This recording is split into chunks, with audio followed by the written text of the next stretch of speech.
It's been 7 years since we last saw a new adventure from Sly Cooper and his lovable band of anthropomorphic thieves, and for a while it seemed he'd found retirement preferable to merely laying low. Now he's back, and developer Sansaru proves that they're worthy of picking up the torch from Sucker Punch. Sly Cooper Thieves in Time feels remarkably similar to its predecessors, and that's by no means a mark against it. Instead, it reminds us why so many loved Sly in the first place.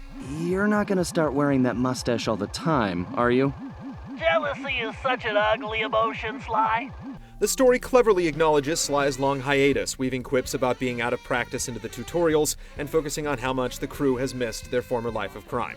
Yet this is no simple reunion. Darker themes abound. Both Sly and his turtle companion Bentley see their love interests gone missing, and vanishing pages from the Thieves Raccoonus hint at alterations in Sly's family history. With the help of Bentley's new time machine, the ensuing story arc yanks the crew across eras as diverse as the Ice Age and both medieval England and Arabia, along with stops in feudal Japan and the Old West. Well, that was a blast. All of this time skipping creates a wonderful sense of variety, not only in terms of setting, but also in the way each era unlocks new playable Cooper ancestors with their own abilities. Ryoichi Cooper, Sly's Japanese ancestor, can bound across distances with the grace of a ninja, and the outlaw Tennessee Cooper can transform the family's signature cane into a pistol.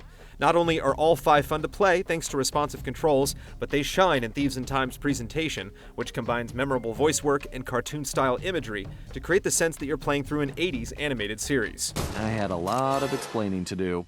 It may be steadfastly lighthearted fare, filled with pop culture references and stereotypes that never quite veer toward offensive, but it excels in the way it sprinkles tidbits of humanity into the wider story of rescue and heroism.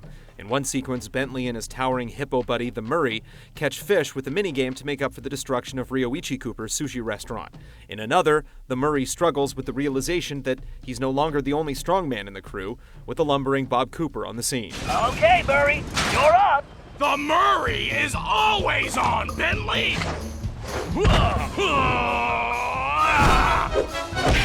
That's not to say that Sly's ancestors always outshine him and his friends. Sansaru does a good job of delivering a balanced selection of missions for every character, and you're free to explore every stage with the unlocked character of your choice to hunt down rare treasures and coins.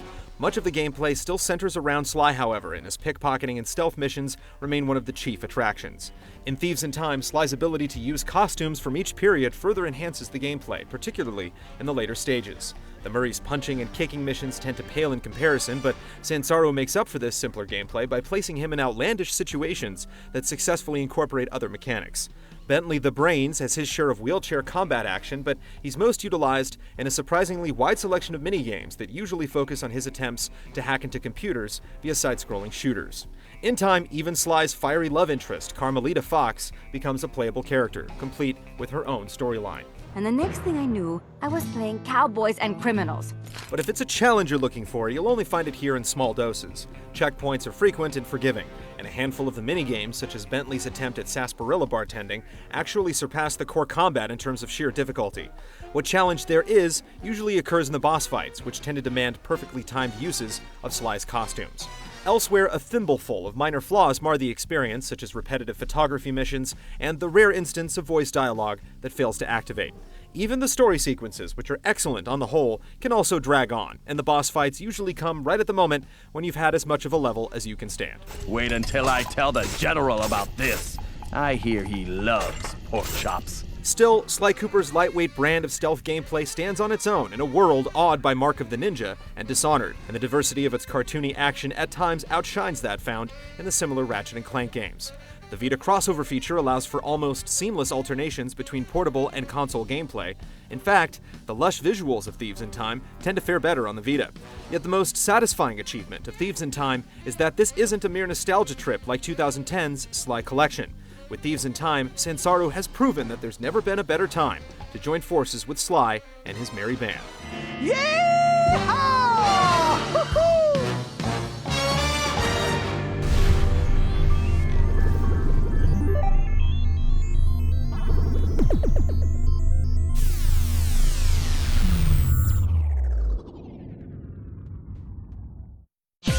See this and other GT shows and game reviews on the GT Originals iOS app, available now on the App Store.